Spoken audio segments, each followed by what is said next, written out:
करो भरता। ओम जय जगदीश हरे। एक अगोचर सबके प्राणपति, स्वामी सबके प्राणपति। दया में नित दिन मिलूं दया में, तुमको मैं तुमती। ओम जय जगदीश हरे।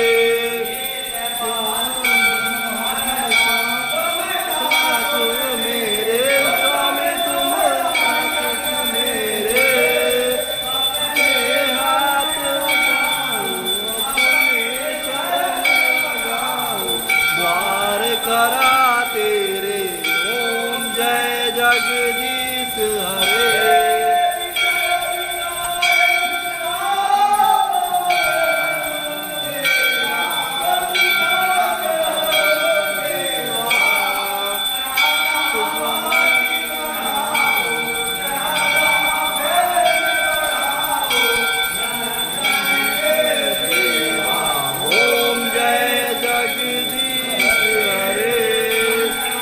धन सब कुछ है तेरा स्वामी, सब कुछ है तेरा। तेरा तुझको अर्पण, तेरा तुझको अर्पण, क्या लागे मेरा। ओम जय जगदीश हरे।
विकास हो, सद्भावना हो, कल्याण हो,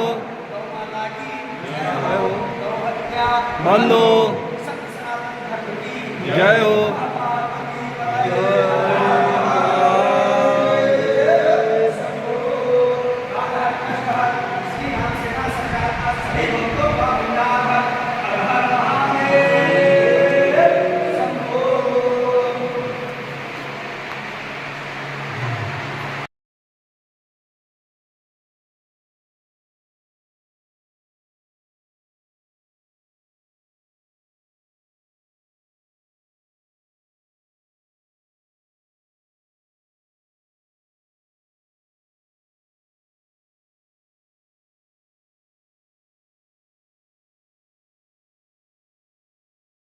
व्हाट्सएप फेसबुक पे नहीं कर सकते। प्रत्यक्ष रूप से आपको फेस टू फेस मिलना पड़ेगा। आप जब तक व्यक्तिगत चर्चा किसी से नहीं करोगे, जब तक देश और धर्म के बारे में आप बातें सामने सामने नहीं करोगे, कोई भी देश धर्म का काम करने के लिए आकर्षित नहीं होगा। तो इसीलिए राम सेना ये प्रयत्न करता है कि हम किसी भी प्रकार से हिंदू समाज को एकजुट करें। तो आप लोगों से निवेदन है कि जितने भी लोग आपके सेक्टर 25, 24, 25A, सेक्टर 26, ये आसपास के 4-5 सेक्टर में आपने देखा होगा कई वर्ष 1-2 सालों में बहुत ही लोग तेजी से यहाँ पे लोक संख्या बढ़ी है। लोग रहने के लिए आए हैं, मध्यम वर्गीय, निम्न मध्यम वर्गीय और उसके ज्येष्ठ मध्यम वर्गीय लोग अधिक मात्रा में यहाँ पे आए हैं। उसके साथ ही असामाजिक तत्वों का भी यहाँ भरमार हुआ है। यूँ समझ लीजिए मुसलमान समाज यहाँ बड़ी तेजी से बढ़ रहे हैं। आज हमारा यहाँ पे मंदिर है, 1-2 साल के बाद मुसलमान जब ज़्यादा संख्या में हो जाएंगे तो वो मांग करेंगे कि हमें एक मस्जिद के लिए जगह चाहिए। किसी बिल्डिंग के नीचे वो जहाँ कार पार्किंग होगा वहाँ पे वो लोग नमाज की व्यवस्था करवाएंगे। 4 परिवार से 40 परिवार कब हो जाएंगे आपको नहीं पता चलेगा। सर्वधर्म संभाव का आपको सीख देंगे। हर मुसलमान एक जैसा नहीं होता ये बताएंगे। आपसे प्यार मोहब्बत से बातें करेंगे। गणपति में सम्मिलित होंगे, नवरात्रि में सम्मिलित होंगे, आपके घर के सुख दुख में सम्मिलित होंगे, ये बताने के लिए कि भाई हम बहुत अच्छे हैं। लेकिन जहाँ उनकी संख्या 20% के ऊपर हुई वो दादागिरी करना शुरू कर देंगे। आज हमारे देश में जनसंख्या 20% के ऊपर हो चुकी है और आप कई स्थानों पर देखोगे जहाँ उनकी संख्या ज़्यादा है वो वहाँ पे दंगे फसाद, चोरी करना, महिलाओं को किडनैप कर लेना, बलात्कार कर लेना, लव जिहाद करना, गौ हत्या करना, इस प्रकार की घटनाएं घटित हो। तो क्या आप चाहते हो कि आपके भी क्षेत्र में ये सारी घटनाएं हो? क्या आप चाहते हो कि आपका परिवार यहाँ असुरक्षित हो? क्या आप चाहते हो कि आपके भी क्षेत्र में हमेशा हफ्ते में 4-5 बार चोरियाँ होते रहें?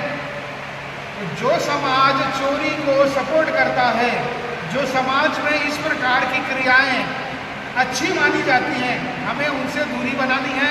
तो दूरी बनाने के लिए आपको अपने समाज को एकजुट करना है। एकजुट करने के लिए आपको मंदिर में बुलाना पड़ेगा उनको। जिस प्रकार से ईसाई लोग सप्ताह के एक दिन रविवार को वो चर्च अवश्य जाते हैं। कोई भी क्रिश्चियन होगा जो हिंदू से क्रिश्चियन बना होगा या मुस्लिम से क्रिश्चियन बना होगा, ये पैदाइश से क्रिश्चियन है, वो रविवार का दिन उनके लिए पवित्र है। आपको बता दूं रविवार की छुट्टी किसी हिंदू ने नहीं करवाई थी, क्रिश्चियन ने ही मांग की थी कि रविवार की छुट्टी होनी चाहिए, क्योंकि उनके लिए रविवार का दिन पवित्र है। हमारे लिए तो सब दिन पवित्र है ना। हमारे लिए हर दिन किसी न किसी देवी देवता के नाम है और हम हर दिन किसी न किसी भगवान को आराध्य मान के पूजते हैं। तो हमें हमारे हिंदू समाज को ये बताने का जरूरत ही नहीं है कि भैया ये दिन पवित्र है, इस दिन आप आओ। कोई भी दिन जिस दिन हमें समय मिले। अब सोमवार को हमने ये मंदिर इसके लिए निर्णय किया कि भोलेनाथ का मंदिर भी है। सोमवार को इस मंदिर में लोग इकट्ठा होंगे, हम धर्म की बातें करेंगे। पंडित जी बैठे ही हैं, ये धर्म की बातें 2-4 करेंगे और आप लोग भी बताइए जिनको जानकारी है धर्म की वो बातें करें। अब क्यों एकजुट आना वो मैंने कारण बता दिया। जब आपके बिल्डिंग में 10 फ्लैट हैं और 2 मुसलमान हैं और 8 हिंदू हैं, तो 2 मुसलमान 8 हिंदुओं पे भारी पड़ते हैं। क्यों पड़ते हैं? क्योंकि वो जो 8 हिंदू है ना, या तो वो सहिष्णु होते हैं, दयालु होते हैं, या तो वो सर्वधर्म समभाव वाले होते हैं, या तो वो हिंदू मुस्लिम भाईचारे वाले होते हैं, और या तो ऐसे होते हैं जिनको दुनियादारी से कोई लेना देना नहीं। भाई तेरा झगड़ा उससे तू देख ले, मुझे नहीं लगा। ऐसे ही बहुत होते ना कि मेरे बाजू वाला तो कुछ नहीं बोल रहा है, तेरा बोल रहा है, तू देख ले, मैं दूसरे माले वाला हूँ, तू तीसरे माले वाला है, ठीक है। फिर मुसलमान क्या करेगा, आपकी गाड़ी के पार्किंग में अपनी गाड़ी लगा देगा। आप बोलोगे यार जाने तो कौन मुंह लगे उससे, बहुत हरामी लोग हैं, ठीक है। अब भाई आपका पार्किंग आपने खरीदा होगा, पैसा दिया होगा, आपके पास भी तो गाड़ी है, तो आप सोचोगे कौन झगड़ा करे। तो मेरा कहना यह है कि आप अपने हक के लिए भी झगड़ा नहीं करोगे। हमारे यहाँ कुछ लोग ऐसे भी हैं, जब बच्चा स्कूल जाता है और स्कूल में अगर कुछ छोटा मोटा झगड़ा हो गया, कुछ सपोज बच्चे को किसी ने चिढ़ा दिया और बच्चे ने मार दिया, तो बच्चा घर में आया और टीचर शिकायत लेके आए कि भाई आपके बच्चे ने तो मार दिया उसको फलाने को। तो हमारे माता पिता क्या करेंगे, अपने ही बच्चे को लगा देंगे कान के नीचे थान बार, क्यों मस्ती करता है, मारामारी कर लो यहाँ स्कूल। मैं कहता हूँ पहले पता तो करो कि क्या बात हो गई, किस बात के लिए आपके बच्चे ने सामने वाले को मारा। आप ये नहीं कह रहे हो कि आप मारामारी के प्रोत्साहन करिए, परंतु आपको असली कारण जानने का हक भगवान ने दिया है कि नहीं दिया है। जब तक आप अपने भाईचारे में नहीं आओगे, अपने दोस्त मित्र के लिए नहीं खड़े रहोगे, ये आतताई आतंकवादी विधर्मी लोग आपका फायदा उठाते रहेंगे। आप एकजुट नहीं हो, उन्हें मालूम है। उनके बस्ती में अगर आप चले जाओ, आप मोटरसाइकिल से, कार से, साइकिल से जा रहे हो और मुसलमानी बस्ती आ गई है, नॉर्मली हमारे लोग तो जाते ही नहीं है डर के मारे कि भाई कहाँ क्या बात हो जाए और सामने वाला झगड़ा कर ले। अगर आप साइकिल से जा रहे हो और किसी को छुआ गया, टच हो गया, कोई मुस्लिम महिला, मुस्लिम बच्चे या मुस्लिम दाढ़ी वाला दादा को टच हो गया, अब वो आज चिल्लाने लगा, अरे मुझे ठोक दिया, तो आपको क्या लगता है कि पब्लिक आपको छोड़ देगी? तो पहले तो आपकी मस्त मरम्मत कर देगी, एकदम अधमरा कर देगी, और उसके बाद भी नहीं पूछेगी कि हुआ क्या। उसके बाद तुरंत गाली देगी, बोलेगी भाग जाए यहाँ से, नहीं तो काम छोड़ देंगे। और बाद में उस जो भी जिससे गाड़ी टच हुई थी उससे पूछेंगे क्या हुआ था, वो बोलेगा कुछ नहीं यार, मस्ती कर रहा था। तो इनके खून में ये होता है कि जानबूझ के झगड़ा करते हैं। अच्छा, आप लोगों ने देखा होगा जब गणपति का शोभा यात्रा निकलता है, जब देवी माता का शोभा यात्रा निकलता है, या यूँ समझ लो कि विश्वकर्मा पूजा हो गया, या हमारे जो शेड्यूल कास्ट माने जाते हैं जैन समाज का, उनका भी अम्बेडकर जी का निकल रहा है। तो जब रास्ते पे जाते हैं तो आपको कभी ना कभी बुर्के वाली महिलाएं दिखती होंगी पार करते हुए, अगल बगल से जाते हुए, ढोल ताशा बज रहा है, जोर जोर से अबीर गुलाल उड़ रहे हैं, लेकिन वो जाती है वहाँ से, जा रहे होते हैं, ठीक है ना। अब मैं ये कहता हूँ कि अगर उनका मुसलमान का कोई दहा जा रहा है, कोई उनका जुलूस जा रहा है, तो अपने हिंदुओं में किसी में दम है कि वहाँ से निकल जाए, गुजर जाए। ये आप लोग कभी किए हो ऐसा? मुसलमानी कार्यक्रम जा रहा है और हमारे हिंदू लोग कोई वहाँ से जा रहे होते हैं, डर के मारे जाते ही नहीं है वहाँ पे कार्यक्रम के लिए, ना हमारी महिलाएं ना हमारे बच्चे। क्यों मालूम है? क्योंकि हमारे लोगों को अच्छी तरह पता है कि ये अच्छे लोग नहीं हैं, ये लोग स्वभाव से खराब हैं। अगर हमारी माता बहनें गई वहाँ से तो हो सकता है वो छेड़ दें, हो सकता है जानबूझ से कुछ कमेंट कर दें, हो सकता है कुछ ऐसी हरकतें करें वो जो हमें पसंद नहीं आए, लेकिन उन्हें पसंद है। कहने का मेरा साफ साफ ये अर्थ है, जब हमें ये पता है कि वो समाज खराब है, घर में हम लोग घर खरीदने जाएंगे दुकान, तो मुसलमानी बस्ती में खरीदोगे क्या? कितने लोग खरीदेंगे मुसलमानी बस्ती में? कोई नहीं खरीदता। क्यों नहीं खरीदते हो? क्योंकि आपको पता है कि मेरा रेट वहाँ बढ़ेगा नहीं प्रॉपर्टी का, मुझे फ़ायदा होगा नहीं, और मुझे अगर भाड़े पे देना है तो उन्हीं को देना पड़ेगा, कोई हिंदू जाएगा नहीं वहाँ। सही है ना? तो जब इतना आप लोगों को पता है तो कम से कम इतना तो समझ के रखो कि ये लोग हमारे धर्म के कट्टर विरोधी हैं। इसी देश में रह के इसी देश का बुरा चाहने वाले ये लोग हैं। राम सेना चाहता है कि आप सदैव प्रांतवाद, जातिवाद, अमीर गरीब, भाषा भाषी का भेद छोड़कर आप सिर्फ केवल हिंदुत्व के वातावरण को संजोए रखें। अपने अड़ोस पड़ोस में जितने भी हिंदू हैं उनको एक धागे में पिरोने का काम करें। आपके घर पे महीने में 15 दिन में एक बार हनुमान चालीसा या गायत्री मंत्र का पठन रखें सार्वजनिक। वहाँ पड़ोस के सभी माताओं बहनों को बुलाइए, घर में सभी बच्चों को बुलाइए, जितने भी बिल्डिंग में हैं उन्हें आप बैठाइए। हनुमान चालीसा पढ़ने जाओगे तो 3 से 3.5 मिनट में ख़त्म हो जाता है। थोड़ा सुर में गाओगे तो 5 मिनट। गायत्री मंत्र बोल दो कि 108 बार गायत्री मंत्र पढ़ने के लिए पंडित जी ने बोला है, थोड़ा घर में नेगेटिव एनर्जी हो गई है, पॉजिटिव करना है। तो सामूहिक जब कोई कार्यक्रम करते हैं, भजन कीर्तन, जैसे मंदिर में हमने सामूहिक आरती की, तो यहाँ पे एक पॉजिटिव एनर्जी का निर्माण होता है, एक सकारात्मक ऊर्जा का निर्माण होता है।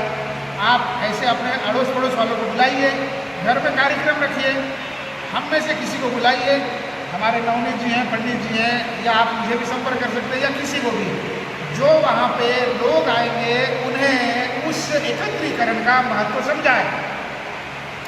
देखिए, हिंदू समाज का भी एकत्रित होता है, 4 हिंदू का भी इकट्ठे होते हैं जब किसी को शमशान घाट पहुँचाना होता है। उसके अतिरिक्त आप ढूंढने जाओ, सर पटक लो, चिल्ला लो कि भैया धर्म का काम है, भजन कीर्तन करना है, तो 50 को बोलोगे तो 5 लोग हाँ बोलेंगे, 50 को 5। लेकिन एक जब शमशान घाट जाना होता है, अंतिम यात्रा किसी की होती है, तो बुलाना नहीं पड़ता। बुलाना पड़ता है, किसी को निमंत्रण देना पड़ता है कि भैया घर में ऐसा हो गया, आइए। हिंदुओं की यही विडंबना है। और दूसरा कार्यक्रम सबसे बड़ा है जहाँ हिंदुओं को नहीं बुलाना पड़ता है, वो है पुण्य कमाना होता है। तब कुंभ का मेला लगने वाला है, किसी को इन्विटेशन नहीं जाएगा, करोड़ों लोग ऑटोमेटिक चले जाएंगे, क्योंकि उनको अपने पाप धोने हैं। सही है ना? एकमात्र हिंदू समाज ऐसा है जो दुनिया का सबसे बड़ा मेला लगाता है। महाकुंभ प्रयागराज में लगने वाला 2025 में आप देखोगे सरकार ने इस बार ऐसा अनाउंस किया हुआ है कि 40-45 करोड़ से ज़्यादा लोग पूरी दुनिया से आने वाले हैं। तो आप समझ लीजिए कि हमारा धर्म कितना विशाल, कितना व्यापक, कितना फैला हुआ है। ब्रह्मांड की जितनी जानकारियाँ हिंदू समाज के पास है, यूँ कहिए सनातन धर्म के पास है, उतना किसी धर्म के पास नहीं है। तो जब इतने महान धर्म में आपने अवतार लिया है, तो कृपया ये समझने का प्रयास करिए कि ये जीवन का पुनर्जन्म होगा कि नहीं, ये हमें नहीं पता है। इसी जन्म में आपको धर्म काम करके इस पृथ्वी को छोड़ना है। अच्छा, बहुत सारे लोग बोलते हैं कि यार बच्चे लोग को कहाँ मंदिर की आदत लगवाएं, राम नाम जपने लगेगा, सन्यासी निकल जाएगा, पंडित हो जाएगा, संत हो जाएगा, घर कौन संभालेगा, मैं बुढ़िया अकेली, मैं बुढ़ा अकेला, क्या करेंगे? तो आप लोगों को बता देता हूँ कि वो पुण्य आत्मा ही होती है जो धर्म काम के लिए अपने शरीर का अर्पण करती है। तो अगर आपका बच्चा अगर धर्म काम के लिए अपने देह को अर्पण कर रहा है, तो आप भाग्यशाली हैं। ये यूँ कहिए कि सबसे ज़्यादा भाग्य आपका बड़ा है कि आपके बच्चे को आपने इस भारत भूमि के लिए, इस धर्म के लिए चुना है ईश्वर ने। तो मैं ये कहना चाहूँगा कि अगर बच्चा आपका मंदिर की राह पकड़ रहा है तो कोई बुरा नहीं है। आजकल के बच्चे पैदा होते ही मोबाइल, टीवी गेम और वीडियो गेम चाहिए होता है। सबसे पहले व्हाट्सएप डाउनलोड करेंगे मोबाइल खरीदते ही, मोबाइल खरीदो नहीं तो आत्मदाह कर लूँगा, आत्महत्या कर लूँगा, इतनी तो धमकियाँ मिल जाती हैं। पढ़ाई पे कोई ध्यान नहीं होता है। संस्कार आपको घर से ही देने, स्कूलों से संस्कार नहीं आएगा। आप लोग इतने लोग बैठे, कोई एक व्यक्ति बता दे कि कोई ऐसा स्कूल हो जहाँ पे संस्कार दिए जाते हैं। कोई ऐसा स्कूल बता दो जहाँ पे ABCD कथा के अलावा संस्कार दिया जाता है, भगवान के बारे में बताया जाता है, भगवद गीता के बारे में बताया जाता है, रामायण के बारे में कोई बताया, ऐसा कोई स्कूल नहीं है। गुरुकुल होंगे, गुरुकुल होंगे, स्कूल की बात कर रहे हैं, स्कूल अलग होता है, गुरुकुल अलग होता है। हमारे गुरुकुल हुआ करते थे जो ये संस्कार दिया करते थे, लेकिन अब गुरुकुल नाम मात्र के रह गए हैं। फिर भी कुछ सज्जनों के वजह से कई गुरुकुल चल रहे हैं और भी लोग चलाएंगे। आपको संस्कार आपको घर में देना है। बच्चों को मंदिर आने की आदत डालिए, उन्हें हफ्ते के 1 दिन अपने साथ स्वयं मंदिर लेके आइए। घर में जब भी आप सुबह शाम दिया बाती कर रहे हैं, अपने छोटे से छोटे बच्चे को खड़ा करवाइए, वहाँ पे जय करवाइए, भगवान का नाम करवाइए, लेने के लिए उनको बताइए, और हफ्ते में 1 बार अवश्य उन्हें मंदिर लेके जाइए। हमारा राम सेना का उद्देश्य एकमात्र ये है कि हर परिवार से, जितने हिंदू परिवार हैं, चाहे वो किसी भी प्रांत का हो, कोई भी भाषा बोलता हो, कोई भी भोजन ग्रहण करता हो, लेकिन वो हफ्ते में 1 दिन अपने परिवार के साथ मंदिर अवश्य हो। हर परिवार का एक सदस्य है। मैं मानता हूँ कि किसी के घरों में कुछ ना कुछ कारण हो उसको मंदिर नहीं जा पाते हैं। कई सारे महिलाओं की भी समस्या होती है, कई सारे पुरुषों की भी होती है। पुरुष कभी कभी बाहर चले जाते हैं काम से, या ये कि काम उनका रात को 12-1 बजे तक चल रहा है। इसका भी समाधान है। आपके घर में जो भी है उनको आप बताइए कि भाई मंदिर चले जाओ। आप यहाँ पे राम सेना के कार्यकर्ताओं को अपना नंबर दे दीजिए, आपको ब्रॉडकास्ट मैसेज आ जाएगा, राम सेना के ग्रुप में आपको ऐड कर दिया जाएगा, आपको संदेश प्राप्त होते रहेंगे। अगर आप भूल भी गए मतलब होता है कि अरे मैं भूल गया आज जाना, भगवान मुझे क्षमा करे, ठीक है, आपने कम से कम अनुभूति तो की कि भगवान के घर जाना था मुझे। तो जब ऐसा होता है तो हम मान्य करते हैं भगवान ने कहा है, कोई दिक्कत नहीं है, हमें इस प्रकार से लोगों को जोड़ना है। हर सोमवार को इस मंदिर में सेक्टर 24, 25, 25 के 26 के जितने भी आपके साथीगण हैं उन्हें आप लिस्ट आउट करिए, पंडित जी से संपर्क करवाइए, नंबर उनका राम सेना के कार्यकर्ताओं को दिलवाइए। पंडित जी आप लिस्ट बनाना प्रारंभ करिए यहाँ पे, ताकि उसको ब्रॉडकास्ट लिस्ट में ऐड करें। अगर आपके पास पुस्तक नहीं है तो पुस्तक हम दिलवा देंगे। पुस्तक और पेन उसमें होना चाहिए, सबका नाम नंबर, कौन से प्लॉट में रहते हैं वो भी। और अपने अपने घरों में आप लोग प्रारंभ करिए। अगर मंदिर नहीं आ पा रहे तो मैंने घर की भी योजना बता दी। आप अपने घर में बिल्डिंग में जितने हिंदू रहते हैं उनको बोलिए कि मेरे घर पे आने वाले सोमवार, आने वाले मंगलवार, आने वाले शनिवार को हनुमान चालीसा का पाठ रखा है सार्वजनिक। तो आपसे पूछे कि बहन ये क्या चीज़ होता है, तो उनको आप कुछ भी बहाना बताइए, धर्म काम के लिए झूठ बोला जा सकता है। उनको बताइए कि भाई मेरे बच्चे की तबीयत ठीक नहीं रहती है, मेरी तबीयत ठीक नहीं रहती है, या कुछ ऐसा वास्तु पंडित जी ने बताया हुआ जिससे हमें करना है। आप एक बार करोगे, 2 बार करोगे, 3 बार करोगे, मैं आपको गारंटी देता हूँ चौथी बार वो खुद पूछेगा कि आप कब है हनुमान चालीसा आपका, अब कब आना है आपके यहाँ गायत्री मंत्र पढ़ने, अब कब आना है सुंदरकांड के लिए। जब आप प्रयत्न करोगे सतत कार्य करने की तब उसका फल भी मिलता है। कोई काम आपने अधूरे में नहीं छोड़ना चाहिए। आपने वो कहानी सुनी है कि नहीं कि एक चरवाहा जो जंगल में अपने गायों को चराने जाया करता था, तो एक जगह पत्थर था तो डेली उसको डंडे से मारता था, तो डेली उनको डंडे से मारते थे और बड़ा उसको मज़ा आता था और मस्त झूलते झामते अपने गायों को चरा के शाम को घर आ जाता था। फिर सुबह जाता फिर मारता। ये नित्य कर्म वो कर रहे हैं। एक दिन अचानक पता नहीं क्या हुआ, उन्होंने स्मरण नहीं रहा और वो घर आ गए, हाथ मुँह धोकर वो भोजन के लिए जैसे ही बैठे, निवाला तोड़ने ही वाले थे कि उनको ध्यान आ गया, स्मरण आ गया कि मैंने आज कोई काम छूट गया है। तुरंत अपना डंडा उठाया उन्होंने, लाठी, और जंगल की तरफ भाग चले। और उनकी पत्नी पीछे से बोली अरे भोजन ऐसे नहीं छोड़ा जाता, पाप होता है। बोले काम रह गया, बहुत जरूरी काम रह गया। और वो गए वहाँ पे, पत्नी पीछे पीछे आई, उन्होंने डंडा मारा, 3 बार ठान ठान ठान करके मारा। बोले अब तसल्ली हुई है, अब मन को लगा है कि काम में हो गया। तब तक भोलेनाथ प्रकट हुए, बोले कि बोल बेटा क्या चाहिए। बासुकीनाथ। तो कहने का ये अर्थ है कि भगवान भी आपके नित्य कर्म से प्रसन्न हैं और वो देखते हैं अपने भक्तों को कि उनकी भक्ति किस चीज़ में कितनी लगी हुई है। तो आपसे भी यही अनुरोध है। इसीलिए कहा जाता है कर्म ही पूजा है, तो हम इसे अपना कर्म मान लें, लेकिन इस कर्म में आपको फल कब मिलेगा ये कोई गारंटी नहीं है, अवश्य मिलेगा। भगवान के घर में देर है लेकिन अंधेर नहीं है। तो आप लोगों से यही विनती है कि जब जब समस्या होती है तो हम भगवान का नाम लेते हैं, हम अपने माता पिता का स्मरण भी करते हैं। उसी प्रकार से राम सेना ये संगठन का रूप है, ये परिवार का रूप है। हम साथ में रहेंगे तो अच्छी से अच्छी समस्याओं का समाधान भी निकाल सकते हैं। बस या हम अपने लोग जो भी अपने से जुड़े हुए हैं उनसे पारिवारिक माहौल बना के रहना चाहिए। उनके घर में कोई समस्या है हमें खड़ा रहना चाहिए, सुख दुख में खड़ा रहना चाहिए।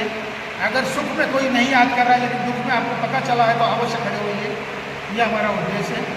और अभी 4 जगह पे उलवा में राम सेना के माध्यम से कार्यक्रम चल रहे हैं। हर शनिवार को सेक्टर 19 में IMS स्कूल के पीछे छोटा सा हनुमान मंदिर है, श्री बालवीर हनुमान मंदिर। वहाँ हर शनिवार को 7 बजे से 8 बजे तक महाआरती और एकत्रीकरण होता है। हर रविवार को सेक्टर 23 में सारस्वत बैंक के सामने बहरीनाथ मंदिर है, जो भैरवनाथ मंदिर के नाम से जाना जाता है। वहाँ 11 बजे से 12 बजे तक कार्यक्रम होता है, बैठक होता है। और हर सोमवार को आप जहाँ पर इस समय विराजे हैं, यह श्री हनुमान जी मंदिर सेक्टर 25A, हर सोमवार को यहाँ 7:30 से 8:30 बजे तक। और हर मंगलवार को सेक्टर 9 नोरा स्प्राइट करके बिल्डिंग है, उसके सामने छोटा सा पहाड़ी है, उस पहाड़ी पर हनुमान जी विराजे हुए हैं। उस हनुमान जी के मंदिर पर हर मंगलवार को 6:30 बजे से 7:30 बजे ठंडियों में 6:30 बजे तक जब रात बड़ी हो जाती है और दिन जब बड़ा हो जाता है तो 7 बजे से 8 ये 4 स्थानों पर अलग अलग जगह पे अलग अलग समय पर अलग अलग दिन पर हम प्रयास कर रहे हैं कि हिंदू समाज को एकजुट किया जाए। जो जहाँ पहुँच सकता है वो पहुँचे और आपके पास मैसेज आते हैं उस मैसेज को फॉरवर्ड करने का काम करिए। इन सभी 4 स्थानों पर जब जो भी आपके पास का स्थान है वहाँ भी जो भी आपके पास के लोग वहाँ के पास के लोग पहचान के उनको आप संपर्क करके उन्हें आने के लिए आग्रह करेंगे। जल्दी ही हम सेक्टर 15 में भी हनुमान जी का मंदिर है वहाँ भी एक बाल संस्कार केंद्र प्रारंभ करने वाले हैं। बच्चों के लिए जो बच्चों की उम्र 4 साल से 14 साल है उन बच्चों को बाल संस्कार केंद्र में आने के लिए आग्रह करेंगे। वहाँ बच्चों को 1 घंटे हनुमान चालीसा, श्री राम स्तुति, भगवद गीता के कुछ श्लोक हो गए और गायत्री मंत्र, इस प्रकार के कई सारे श्लोकों को परिचय करवाया जाएगा, बच्चों को याद करवाया जाएगा और भी जो संस्कार अपने को घर में अपनाने हैं वो उन बच्चों को बताया जाएगा। वो जल्दी प्रारंभ करेंगे दीपावली के बाद हमारा उद्देश्य। अगर आप लोगों में से किसी सज्जन को इसी कार्य में रामसेना की रुचि है और वो अपना समय देना चाहते हैं तो आप सामने से अपना नाम नंबर दे सकते हैं। और रामसेना यही नहीं है, ये पूरे देश में भी फैला हुआ है। हमारा उद्देश्य किसी भी प्रकार से राजनीतिक नहीं है, हम सिर्फ धर्म के लिए काम कर रहे हैं और अपने देश को बचाने के लिए काम कर रहे हैं। और ये देश हम सभी का है। कोई अगर ये सोचे कि भाई मुझे देश का काम करने से क्या फ़ायदा होगा तो उनको इतना ही बता देना कि इस देश में जो तुम रह रहे हो ना इतने सालों से उसी का कर्जा चुकाना है तुमको, याद रखना। हाँ, भारत माता का कर्जा नहीं चुकाओगे क्या? खाली यहाँ पे पैदा होकर पलने बढ़ने के लिए आए हो क्या? तो ये हमारी माँ है, तो जब तक जीवन है तब तक इसका कर्ज उतारने का प्रयास करिए। उतार तो नहीं पाओगे क्योंकि ये माँ है, माँ का कर्ज कोई नहीं उतार पाता, लेकिन आप प्रयास तो करिए, इसकी सेवा में अपना समय तो अर्पण करिए। तन मन धन तीनों चीज़ अर्पण करना पड़ता है। तो आप लोगों से निवेदन है, इस प्रकार का कोई भी कार्य हो रामसेना से जुड़कर रामसेना के कार्यों में अपना योगदान देना हो, आप अवश्य आगे आइए। यूँ समझ लीजिए कि आप देश और धर्म के लिए अपना कहीं ना कहीं योगदान देना चाह रहे हो तो आपको आगे आना पड़ेगा, क्योंकि हमारा हिंदू समाज इतना विराट है कि आप इस जन्म में क्या अगले जन्म में भी हम सभी को जागरूक नहीं कर पाएंगे। तो जितने लोग 100 करोड़ की इस हिंदू की आबादी को अगर जागरूक करना है तो हमें कम से कम नहीं तो 1 करोड़ लोग ऐसे अपनी मानसिकता के बनाने पड़ेंगे, और आज इतने लोग नहीं हैं। अलग अलग समस्याएं हैं, उसके समाधान भी है, खाली आप लोगों के साथ की आवश्यकता है। मैं इतना कहते हुए अपने वाणी को विराम दूंगा। बाकी आप लोगों को अगर किसी को किसी प्रकार का प्रश्न पूछना है तो प्रश्न उत्तर ही करेंगे और फिर कार्यक्रम का समाप्त करेंगे। जी, मैं बोलना चाहता हूँ, महाराज जी का बहुत बहुत धन्यवाद, साधुवाद। यह संदेश देते हुए हमें उनके बताए हुए मार्ग पर चलना है। जैसे कि अभी उन्होंने कहा कि एक ग्वाला था जो कि आकर के भोले बाबा पे डेली लाठी से मारता था, किंतु लेकिन भोले बाबा उसको मिल गए। हमें भक्ति का मार्ग पकड़ना पड़ेगा, प्रभु के पास जाना है, अपने धर्म को आगे बढ़ाना है। तो हमें सबसे पहले भक्ति प्रारंभ करनी होगी। हमें अपने आप में विश्वास रखना होगा। हम अपने आप में कैसे विश्वास रखेंगे, उसके लिए मैं आप लोगों को एक छोटी सी कविता का उदाहरण देता हूँ। अपना काशी विश्वनाथ वाराणसी के नाम से जाना जाता है, उत्तर प्रदेश में एक शहर है। वहाँ पे एक महात्मा जी डेली गंगा स्नान करने के लिए गंगा जी में जाया करते थे। वहाँ से जब आते थे तो एक बिच्छू उनको काट देता था। तो क्या करते थे महाराज जी, उस बिच्छू को गदेली में उठा करके और ले जा करके दूसरे स्थान पे रख देते थे। जब महाराज जी दूसरे दिन आए और जैसे नहा के निकले वह बिच्छू फिर वहीं पहुँच गया और महाराज जी को काट दिया। फिर महाराज जी ने उसको उठाया और दूसरे स्थान पर रख दिया। दूसरा आदमी आंखों से देख रहा था, बोला महाराज जी ये बिच्छू आपको डेली काटता है, आप इसको मार क्यों नहीं देते? महाराज जी ने बहुत अच्छा उत्तर दिया, बोला वो जात का बिच्छू है, उसका तो काम ही है डसना, वो तो अपना काम कर रहा है। मैं एक महात्मा होकर के, साधु होकर के मैं अपने धर्म को कैसे भूल जाऊँ, मैं उसको क्यों मारूँ? तो हमें इससे ये संदेश मिलता है कि हम अपने मन को, तन को पवित्र करें, श्री भगवान जी के, श्री हनुमान जी के चरणों से, श्री राम जी के चरणों से अपने मन को, डोरी को जोड़ दें और धर्म के कार्य को आगे बढ़ाने में सहयोग करें। यही मेरा सबसे आगे निवेदन है। इसी के साथ मैं अपनी वाणी को विराम देता हूँ। तो जय श्री राम। आप कुछ माताओं बहनों में आप लोग भी कुछ कहिए। मराठी का बोल सकते हो। हाँ बोला ना तुमने। बोलिए।